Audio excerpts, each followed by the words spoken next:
இன்றைக்கி ரஷ்யாவை பற்றி கொஞ்சம் தெரிஞ்சுப்போம். ரஷ்யா வந்து 1000 பிசி பிஃபோர் கிரைஸ்ட் அப்பத்துலேருந்து அதனுடைய சரித்திரம் வந்து இது எடுத்திருக்காங்க. அது அப்பத்துலேருந்து அந்த சரித்திரம் வந்து அது ஆளுங்க வந்து ரெக்கார்ட் பண்ணியிருக்காங்க. அங்கே வந்து பூர்வ குடிகள் இருந்திருக்காங்க, மற்றபடி வெளியிலேருந்து வந்து தங்கினவங்க பல பேர் இருந்திருக்காங்க, பல சமுதாயங்கள் இருந்திருக்காங்க. அப்படி அந்த சமுதாயங்கள் வந்து ஓயாமல் படையெடுத்ததுனாலையும் அது பிற்காலத்தில் வந்து ராஜாக்கள் வந்து படையெடுத்ததுனாலையும் ரஷ்யா வந்து உலகத்தில் மிகப்பெரிய நாடாக இருக்குது.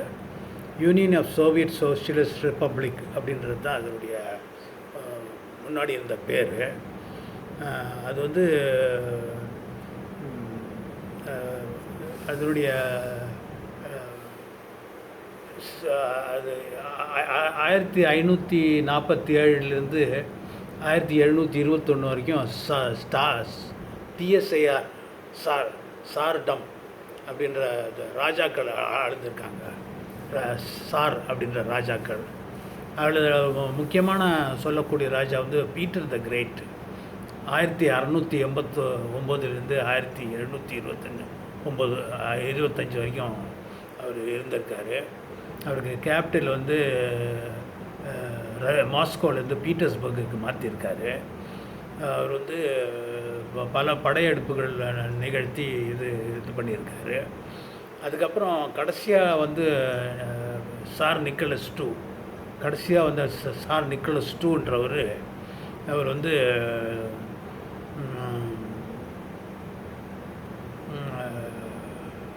கடைசியாக இருந்த சார் நிக்கலஸ் டூன்றவர் அவர் பிரிட்டிஷ் ராஜாக்களுக்கும் ஃப்ரான்ஸ் ராஜாக்களுக்கும் இங்கே ஜெர்மனி ராஜாக்களுக்கும் வந்து நிறைய சொந்தத்தில் இருந்தார். அவர் 1917 அவரை வந்து பதவியிலேருந்து நீக்கினாங்க. அவருக்கு வந்து ஒரு நல்ல ஆர்மியிலலாம் சர்வ் பண்ணியிருந்தாலும் அவருக்கு சில மூட் ஸ்விங்ஸ்ன்னு இருந்தது. மூட் ஸ்விங்ஸ்ன்றது வந்து சிலர் இப்போ பார்த்தீங்கன்னா ஒரு ஒரு டைமில் ஒரு மாதிரி குணம் இருக்கும், ஒரு டைமில் இன்னொரு மாதிரி குணம் இருக்கும். அதே மாதிரி அட்மினிஸ்ட்ரேட்டிவ் ஸ்விங்ஸ்னு கூட இருக்கும் சிலருக்கு. திடீர்னு ஒரு அமைச்சரை ஒரு மந்திரியை மாற்றுவாங்க, திருப்பி அவரையே கொண்டு வந்து போடுவாங்க. அந்த மாதிரி அவருக்கு இருந்திருக்கான். அதனால் அந்த வந்து தாழ்வு மனப்பான்மையில் தான் அது இருந்திருக்கு அப்படின்னு சொல்கிறாங்க பெரும்பாலும்.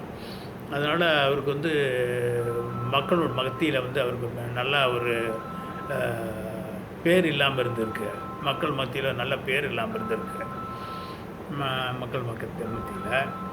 அப்புறம் வந்து 1900 அவருக்கு வந்து அவருடைய ராணியார் வந்து ஒரு மத தலைவர்கிட்ட ரொம்ப நெருக்கமாக இருந்திருக்காங்க. நெருக்கம்னா அவருடைய கொள்கைகள்லாம் கேட்டுக்கிட்டு அவருடைய ஆலோசனைகள் எடுத்துக்கிட்டு இருக்கிறதுனால ஜனங்களுக்கு அவங்க மேலே ஒரு வெறுப்பு ஏற்பட்டுச்சு.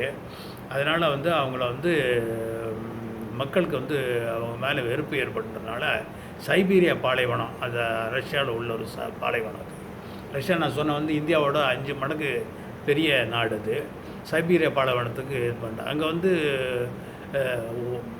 அதிகமான குளிர், -38 டிகிரி -40 டிகிரி அதிகமான குளிர் இருக்கிறதுனால அங்கே வந்து அதிகமாக இது விளையிறதில்லை. அதனால் வெளியே தான் இந்த இது பண்ணுவாங்க. அங்கே இந்த மாதிரி ஒரு இடத்துல போய் அவரை எக்ஸைட் பண்ணியிருக்காங்க. அவரை வந்து நாடு கடத்தினா அதை நாட்டுக்குள்ளேயே கடத்தியிருக்காங்க.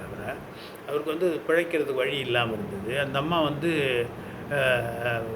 ராணியார் இருந்தவங்க வந்து அந்த ஓவர் கோட்டு, அந்த குளிர்கான போடுற கோட்டெல்லாம் தைச்சிக்கிட்டு டெய்லர் வேலை மாதிரி அவங்க பண்ணிகிட்டு இருந்திருக்காங்க.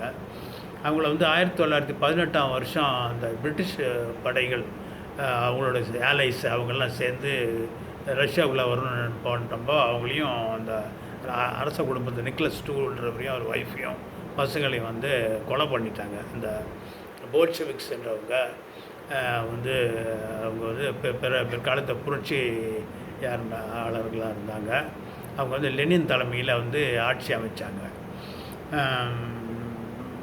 ரஷ்யா ஏறக்குறைய 17 லட்சத்தி கிலோமீட்டர்ஸ் இருக்குது. அந்த ரஷ்யன் ஆர்த்தடாக்ஸ் சர்ச்ன்றவங்க வந்து அவங்களுடைய அதிகமான மக்கள் வந்து அதை தான் அவங்க வணங்குறாங்க. ரஷ்யன் ஆர்த்தடாக்ஸ் சர்ச்சில் 110 மில்லியன் பீப்புள் ஐரோப்பா கண்டத்தில் இருக்காங்க. ஒரு சின்ன பகுதி வந்து ஆசியா கண்டத்தில் இருக்குது. உலக நாடுகளில் 77ஆம் ரேங்க்கு அது அது வந்து இருக்குது. ஆனிமல்ஸ் வந்து இப்போ பெரும்பாலும் அந்த முயல் மாதிரி சில இதுகள் இருக்குது. அதே மாதிரி போலர் பேர்ஸ்ன்னு சொல்லுவோம். அந்த பனியில் வந்து அதிகமாக இருக்கும். அப்புறம் 1999ஆம் வருஷம் செமி டெமோக்ராட்டிக் கண்ட்ரின்ற மாதிரி அது மாறிச்சு. இப்போ போரிஸ் எல்சன் வந்து ஜனநாயக தலைவராக இருந்தார். இன்டர்நெட் குறிப்பிடுறது அதுங்கள வந்து ரஷ்யா வந்து செமி டெமோக்ராட்டிக் கண்ட்ரி அப்படின்றது பண்ணுறாங்க. அப்புறம் 1821ஆம் வருஷம் லெனின் அங்கே வந்து அந்த புரட்சியாளர்கள் பிடிச்சதுலேருந்து அவர் தான் தலைவராக இருந்திருக்காரு. பிற்காலத்தில் வேறு தலைவர்கள் வந்திருக்காங்க. இப்போது புட்டின் இருக்கார். ரொம்ப வருஷமாக புட்டின் தான் இருக்காருங்க. இப்போ வந்து லியோ டால்ஸ்டாய்ன்றவர் வந்து அவர் வந்து ரஷ்யாவில் வந்து ஒரு மிகப்பெரிய ஒரு எழுத்தாளர். அவர் வந்து 1917ஆம் வருஷத்தில் இறந்துட்டார். அதாவது அந்த போல்ஷெவிக்ஸ் வந்து அவங்க வந்து புரட்சி பண்ணி அந்த நாட்டை பிடிக்க அந்த வருஷம் இறந்துட்டுருக்காரு. அவர் டூ மென் அப்படின்னு ஒரு கதை எழுதியிருக்காரு. அந்த கதையை வந்து சுருக்கமாக உங்கள்கிட்ட சொல்லலான்னு பார்க்குறேன். 100 வருஷத்துக்கு முன்னாடி வாழ்ந்தவர், அவருடைய கதை சொல்கிறது ஒன்றும் தெரியலைங்க. அதாவது 2 பேர் நண்பர்கள் இருந்திருக்காங்க. ஒருத்தர் வந்து எப்போவுமே குறப்பட்டுக்கிட்டு, ஐயோ எனக்கு இது இல்லையா அது இல்லையான்னு குறப்பட்டுக்கிட்டு இருப்பார். ஒருத்தர், ஏப்பா நீ கடவுளை உனக்கு எவ்வளோலாம் கொடுத்துருக்காரு, ஏன் உனக்கு நீ ஏன் இது வந்து எல்லாம் குறப்பட்டுக்கிறாங்க. இவங்க 2 பேரும் வந்து தரிசனம் பார்க்கலான்னு ஜெருசலத்தை வந்து அவங்களோட புனித ஸ்தலம் மாதிரி ஜெருசலத்துக்கு போகிறாங்க. ஜெருசலத்துக்கு போகும்போது பாதியிலேயே அந்த லிட்டில் ரஷ்யான்னு ஒரு இடத்துல வந்தோடனே 500 கிலோமீட்டர் நடந்து வந்திருக்காங்க. அவங்க வந்து லிட்டில் ரஷ்யான் இடத்துல வரும்போது அவர் ஒருத்தர் வந்து அந்த குறை சொல்கிறவர் வந்து தொடர்ந்து போயிட்டார். இன்னொருத்தர் வந்து எனக்கு கொஞ்சம் தண்ணி தாகமாக இருக்குது அப்படின்னு ஒரு கிராமத்துக்குள்ளே போகிறாரு. தனி கிராமத்துக்கு போனோடனே அந்த வீட்டில் உள்ளவங்க வந்து ஒரு வீட்டுக்கு போயிருக்காரு. வீட்டில் உள்ளவங்க எல்லாம் வந்து சாகக்கூடிய நிலைமையில் இருக்காங்க. அவர் என்னன்னு விசாரிக்கிறாரு.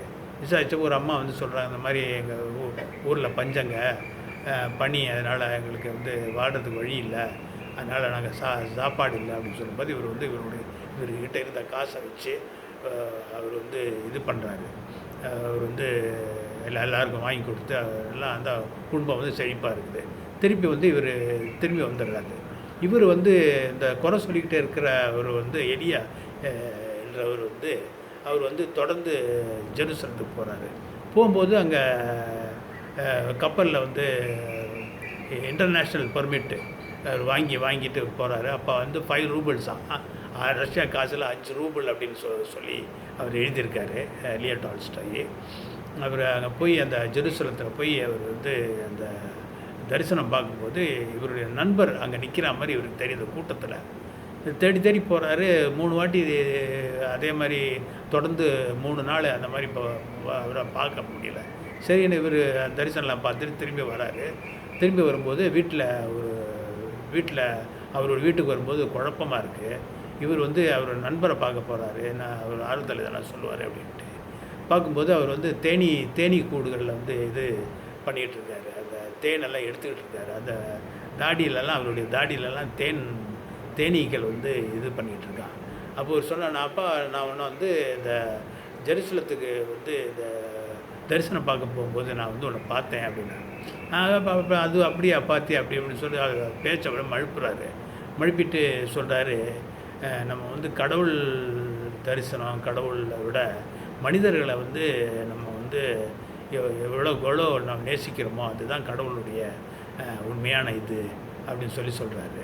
இப்போ வந்து வார் அண்ட் பீஸ் என்ற இன்னொரு பெரிய ஒரு நாவலும் அவர் தான் எழுதினவர்.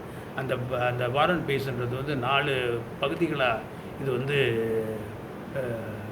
படமாக எடுக்கப்பட்டிருக்கு. அங்கே வேறு சில படங்கள் வந்து அவங்களுடைய ரஷ்யன் கான்ஸ்டன்டைன்னு ஒரு நடிகர் இருந்திருக்காரு. விளாடிமர்ன்றது ஃபேமஸான விளாடிமர் ஜெலன்ஸ்கி, அது நம்ம யுக்ரைனில் உள்ளவர். விளாடிமர் புட்டின், அவர் வந்து ரஷ்யாவில் உள்ள அதிபர். விளாடிமர்னு ஒரு நடிகர் இருந்திருக்காரு. அந்த மாதிரி நடிகர் ரஷ்யாவில் இருந்திருக்காங்க. அவங்களுடைய ஃபேமஸான படங்கள் வந்து டாக்டர் ஜிவாகோன்னு ஒரு படம், அதோட அருமையான ஒரு தீம் மியூசிக் ஒன்று வரும். இப்போ டாக்டர் ஜிவாகோன்னு போட்டு பண்ண தீம் மியூசிக் போட்டு பார்த்தீங்கன்னா உங்களுக்கு நல்ல அருமையான ஒரு தீம் மியூசிக். இந்த ரஸ்ஸர் ஹவுஸ் வந்து ஷான் கான்ரி நடித்த ஜேம்ஸ் பாண்ட் சீரீஸில் நடித்த இவர் வந்து ரஷ்யாவில் ஒரு படம் நடிச்சிருக்காரு. ஃப்ரம் ரஷ்யா வித் லவ்னு ஒரு படம் நடிச்சிருக்காரு. செர்னோபில் அப்படின்னு ஒரு இது, அந்த செர்னோபில் டிசாஸ்டர் நடந்தது இல்லைங்களா, அந்த அணுசக்தி இது வந்து ஸ்தலம் வந்து அது வந்து லீக் ஆகி, இதெல்லாம் அணுசக்தி லீக் ஆகி பலர் இறந்துட்டாங்க. அதை பற்றி எடுத்திருக்காங்க 1986 வருஷம். இதுதாங்க ரஷ்யாவை பற்றி நான் சொல்லணுன்னு இருந்தது. ரஷ்யா வந்து இந்தியாவோட 5 மடங்கு பெரிய நாடுங்க, ஆனால் ஜனத்தொகையில் ரொம்ப கம்மி. அதனால தான் அவர் புட்டின் வந்து சொல்கிறாரு, நீங்கள் உடனே நிறையா குழந்தைகளை பெற்றுக்கிட்டிங்கன்னா உங்களுக்கு வந்து நாங்கள் கிராண்ட்டு தர்றோம் அப்படின்னு சொல்லி சொல்கிறாரு ஒரு நாட்டு மக்களுக்கு. ரொம்ப நன்றிங்க. இது வரைக்கும் பொறுமையாக கேட்டதுக்கு ரொம்ப நன்றி.